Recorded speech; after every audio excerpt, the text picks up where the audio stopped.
이슈인사이드 계속해서 장마와 폭우 등 최근 연일 이어지고 있는 이상기후의 원인과 대비책에 대해서 알아보도록 하겠습니다. 이명인 유니스트 폭염연구센터장 나오셨습니다. 반갑습니다. 네, 안녕하세요. 네, 교수님. 자, 올여름이 더울 것이다라고 예보가 있었습니다.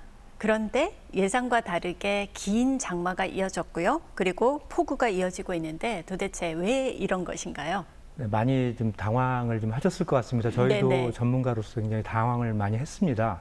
사실 저희가 그 지구 관측 위성에서 재는 지구 표면 온도가 네. 1월부터 6월까지 이렇게 재보면은 네. 저희가 1880년에 관측한 이래로 2016년에 이어서 두 번째로 기온이 높은 해였습니다. 그래서 상당히 좀 더운 기후가 이어질 것이라고 이제 예상을 좀 전문가들이 했고요. 네네. 거기에 맞춰서 이제 5월 초에 네. 미국 기상청이나 나사에서 이제 역대급 규모의 폭염이 올 거라고 이제 예상을 좀 했습니다. 네. 5월 하순 쪽에서는 이제 우리나라 기상청에서도 폭염 규모가 이제 20일 정도 이상으로 2018년만큼은 아니지만 상당히 2016년에 버금가는 그런 더운 날씨들이 이제 이어질 거라고 좀 예상을 좀 했는데, 네. 이런 그 예측이 좀 어느 정도 맞아 떨어지는 것 같았습니다. 6월 보시면은 상당히 더웠죠. 좀, 초여름 더위가 좀 심해졌고요. 그거는 이제 상당히 그 30년 관측사상 제일 더운 6월이었지만은, 이게 이제 6월 24일부터 장마 전선이 이제 발달하면서 네. 8월 초순까지 좀 이어지고 있습니다. 그래서 이 기간만 보면은 상당히 그 폭염은 없어지고 장마만 남은 그런 굉장히 좀 역대급 오보 정도 수준의 예보가 네. 좀 나왔는데요. 네네. 이런 것들은 뭐 여러 가지 그 원인 분석을 좀 하기 위해서는 전지구 관측 자료들이 이제 충분히 입수가 돼서 저희가 이제 그거를 분석을 해봐야 원인이 좀 나오겠습니다만, 네. 비슷한 사례가 있었습니다. 1998년에도 이런 그 장마 기간이 꽤 길었고요. 네. 홍수로 인한 피해가 좀 심했는데, 저희가 이제 특히 이제 주목하고 있는 부분은 작년 겨울에 이제 엘니뇨가 발달하면서 올 여름에 네. 라니냐로 이제 전이가 되고 있습니다. 그래서 이런 것들이 이제 그 중위도에 영향을 줄 수 있는 큰 영향 인자이기 때문에 이런 것들에 위한 영향을 좀 더 주목을 좀 하고 있습니다. 네. 좀 더 분석을 좀 해봐야 되겠습니다. 네, 분석을 좀 더 해야 되는 네. 그런 상황이네요. 이번에 이상 기후는 또 어떤 특징이 있었냐면 중부지방은 물난리가 났었어요. 폭우로 고통을 받고 있는데 얼마 전에 남부지방은 또 폭염으로 더위로 무더위로 이 날씨가 정말 극명하게 엇갈렸는데 이 좁은 한반도에 왜 이런 현상들이 일어나고 있는지 이런 편차가 일어나는지 그것도 궁금합니다. 네, 위성 사진을 보시면은 네네. 상당히 그 동아시아 지역에 네. 구름띠가 상당히 중국부터 한국까지 이렇게 쭉 띠 형태로 이제 나와 있는 것을 볼 수 있습니다. 저희가 네네. 흔히 이제 얘기하는 장마 전선입니다. 장마 전선이라는 건 사실은 전선이라는 것이 두 개의 세력이 부딪혀서 어떤 격렬하게 이제 에너지를 발산하는 그런 과정이라고 이해하시면 되겠는데, 북태평양의 그 아주 덥고 습한 공기하고 또 상대적으로 차갑고 습도가 적은 한대 기단이 만나면서 이 전선면이 발생을 하게 됩니다. 네. 이 전선면을 따라서 이제 그 계속 저기압들이 지나가면서 강수 현상을 만들어내고 또 그 다음 저기압이 비를 만들어내고 이런 것들의 이제 규모가 상당히 남북 간의 규모가 작습니다. 그래서 이런 것들이 이제 때에 따라서 아래쪽에 열대 기단의 세력이 강해지면 북쪽으로 올라가게 되고 또 한대 기단의 세력이 이제 조금 더 다시 이제 강화되면은 내려가게 되고 네. 이런 것에 따라서 이제 서울에서는 물난리가 일어나지만 뭐 그 부산이나 경남 지역에서는 해수욕장을 찾게 되는 이런 정도로 이제 상당히 그 남북 간의 편차가 네. 상당히 큰 그런 기후 패턴을 보이고 있습니다. 그렇군요.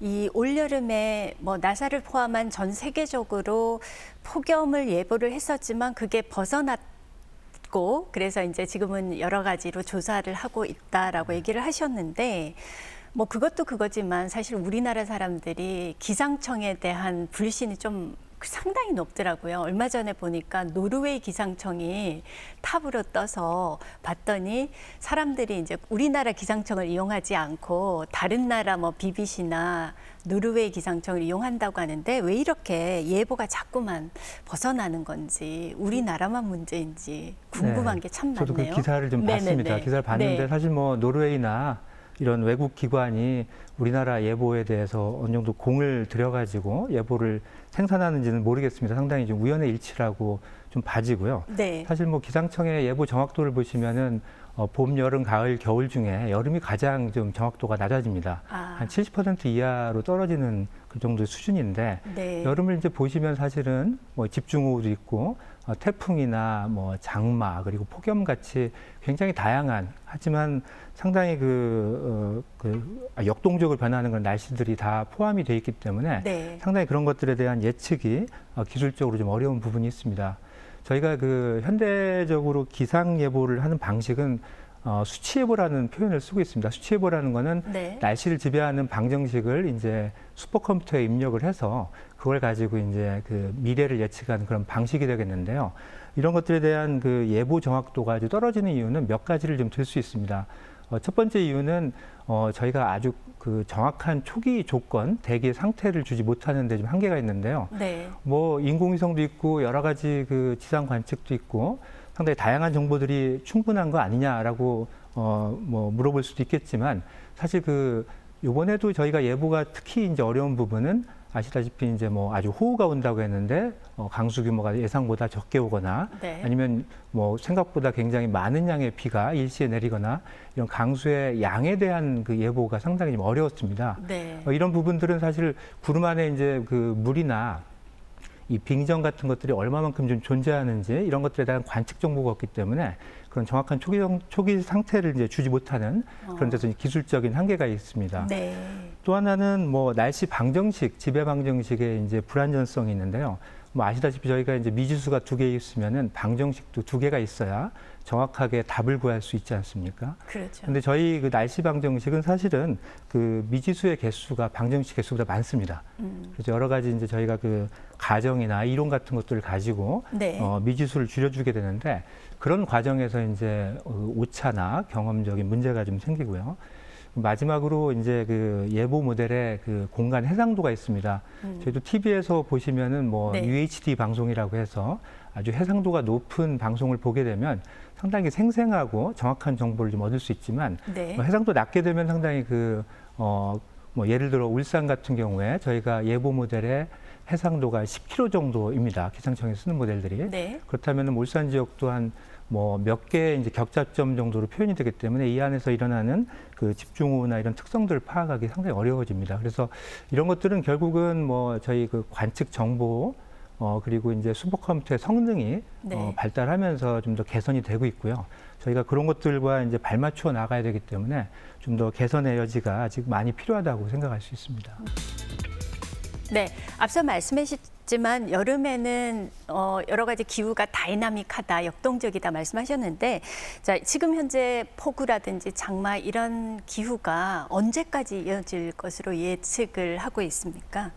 사실 뭐 6월 24일부터 네. 발생한 장마 기간 뭐 7월에 거의 이제 장마 영향을 받았고요. 지금 8월에 들어와 있는데 네. 이번 주 초까지 이제 저희가 이제 비가 계속 오지 않았습니까? 그래서 장마 영향을 좀 받았지만 지금 이제 좀 변화해가는 기상 패턴을 보시면은 장마 전선이 확연하게 이제 세력이 좀 약해졌고요. 네. 여기에 따라서 지금 북태평양 고기압의 세력이 좀 활발해지고 있습니다. 강해지면서 지난주부터는 사실은 일본에서 40도 이상의 폭염이 지금 밀려오고 있거든요. 그래서 네. 저희도 아마 다음 주부터는 이제 본격적으로 장마 끝나고 이제 무더위에 이제 접어들 것 같고요. 네. 이런 것들이 이제 좀 더 다가오는 태풍의 영향 같은 것들을 좀 고려를 좀 해야 되겠지만 네. 아무래도 무덥고 좀 습한 그런 폭염과 열대야가 지금 계속 발생할 거라고 좀 예상을 좀 하고 있습니다. 네.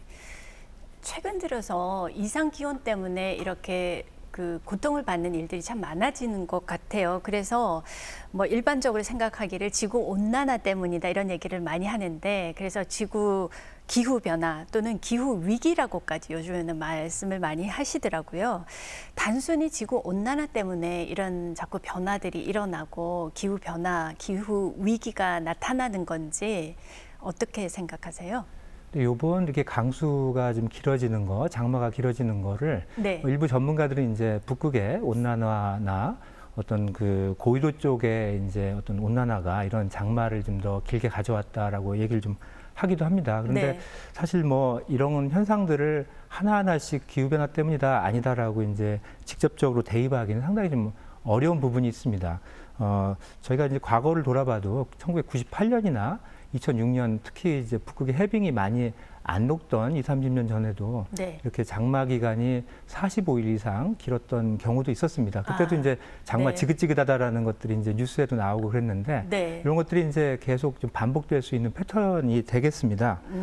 그렇기 때문에 이제 여러 가지 그 온실 효과 때문에 생기는 지구온난화 영향이냐 아니냐라고 이제 얘기하기는 상당히 좀 어렵지만은 사실 뭐 그 온실가스 때문에 지구온난화가 생긴다고 맨 처음에 주장을 네. 했던 그 과학자가 20세기 네. 초에 그 스웨덴의 과학자였습니다. 아레니우스라는 과학자였는데 상당히 이런 그 어떤 가정을 굉장히 좀 스웨덴의 그 굉장히 척박한 영토가 좀 더 온난화해지면서 경작지도 늘어나고 또 농업이나 산업이 발전할 거라고 좀 긍정적으로 좀 보기도 했습니다. 네. 근데 문제는 이제 지난 100년간 저희가 온도 상승이 거의 1도에 가깝게 좀 올라왔습니다. 이런 급격한 온도 상승 때문에 상당히 여러 가지 그 기상 재해들을 저희가 좀 최근에 좀 겪고 있고요.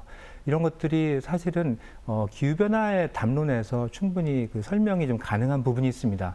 실제로 이제 그 지구 기온이 어디가 많이 상승하는지를 좀 보시면은 열대 지역은 이미 에너지가 충분하기 때문에 기온 상승이 크지 않지만 중위도 특히 이제 고위도나 극지역을 가면은 이제 해빙이 그리고 육빙이 빠르게 감소하면서 네. 온난화가 굉장히 가속되고 있습니다. 그러면서 이제 그 열대 지역과 고위도 지역 간의 에너지 차이가 옛날보다 이제 확연히 줄어들었습니다. 이런 것들이 이제 어떤 문제를 좀 줄 수 있냐면 중위도에 저희가 제트기류라고 하는 것들이 결국 날씨를 떠밀어내는 그렇게 계속 이동을 시키는 그런 과정이 되겠는데 네. 그런 제트기류가 약해지게 되면은 한 지역의 날씨가 계속 지속이 되는 그런 정체적인 현상을 좀 띌 수 있습니다. 저희가 2018년에도 굉장히 폭염이 굉장히 심했었죠. 단기간 이어졌지만 네. 올해는 또 비가 굉장히 이어지고 있고요. 또 저희 뭐 지역 말고 일본 지역 같은 경우는 폭염이 계속 이어진다 이런 식으로 날씨가 머물러 있으면서 계속 그 강도가 심화되는 누적되는 피해를 만들어내는 것들이 이제 기후변화의 하나의 양상이기 때문에 네. 그런 관점에서 보시면 지구온난화가 충분히 만들어낼 수 있는 그런 기후변화다 이렇게 이해를 하실 수 있습니다. 네. 이 시점에서 이런 기후 변화에 따른 대응할 수 있는 방안 제시를 한다면 어떤 방법들을 제시를 해주실 수 있을까요? 사실 뭐 저희 이번에 이제 국무총리께서도 기후 변화를 고려한 사회 시스템을 좀 더 근본적으로 좀 바꾸자라는 얘기도 좀 하셨고요. 네. 그런 것들이 이제 우리나라에도 해당이 되고 특히 이제 울산을 보시면은 울산에는 영남 알프스라고 해서 굉장히 산악 지형이 있고요. 네. 또 뭐 농촌이 있겠고 또 도심이 있겠고요. 또 공단, 해안가까지 굉장히 좀 다양한 그러한 분포를 가지고 있습니다.